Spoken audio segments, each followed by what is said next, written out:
नमस्कार मित्रांनो, KBG YouTube चॅनलवर आपल्या सर्वांचे हार्दिक स्वागत आहे. खगोलशास्त्र आणि खगोलीय घटनांसाठी या चॅनलला सबस्क्राईब करा. या व्हिडिओमध्ये मार्च 2026 मध्ये घडणाऱ्या खगोलीय घटनांची माहिती देत आहे. 3 मार्चला खग्रास चंद्रग्रहण आहे. पॅसिफिक महासागर, ऑस्ट्रेलिया, न्यूझीलंड, पूर्व एशिया आणि अमेरिकामधून खग्रास चंद्रग्रहण दिसेल. युरोप आणि आफ्रिकामधून दिसणार नाही. इतर ठिकाणी खंडग्रास किंवा मांद्य चंद्रग्रहण दिसेल. भारताच्या अति पूर्वेकडील प्रदेशातून खग्रास तर इतर भागातून खंडग्रास ग्रहण दिसेल. अरुणाचल प्रदेश, आसाम, मेघालय, मणिपूर, मिझोराम, नागालँडमध्ये ग्रहणग्रस्त चंद्राचा उदय होईल आणि नंतर ग्रहण मोक्ष होईल.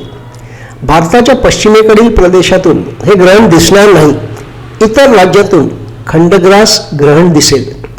ग्रहण स्पर्श दुपारी 3:20 आणि ग्रहण मोक्ष संध्याकाळी 6:47 वाजता आहे. नागपूरला ग्रहणग्रस्त चंद्राचा उदय 6:18 होईल आणि थोड्याच वेळात ग्रहण संपेल.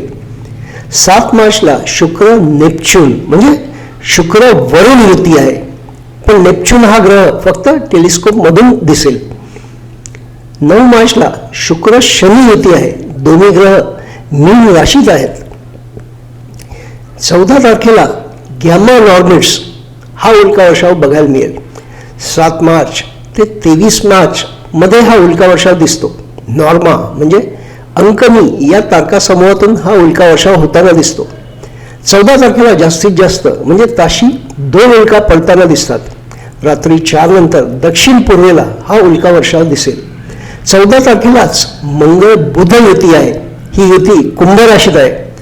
रवी सुद्धा कुंभ राशीत असल्यामुळे ही युती दिसणार नाही. 19 मार्चला चंद्र शनी युती आहे. अमावस्या असल्यामुळे ही युती दिसणार नाही. 20 मार्चला विषुव दिन आहे. या दिवशी सूर्यकिरणे विषुववृत्तावर बरोबर लंब पडतात. दिवस आणि रात्र समान वेळेचे म्हणजे 12 तासाचे असतात. 26 मार्चला चंद्र गुरु युती आहे.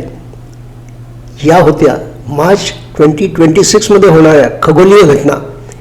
या घटना नक्की बघा, त्यांचा आनंद घ्या.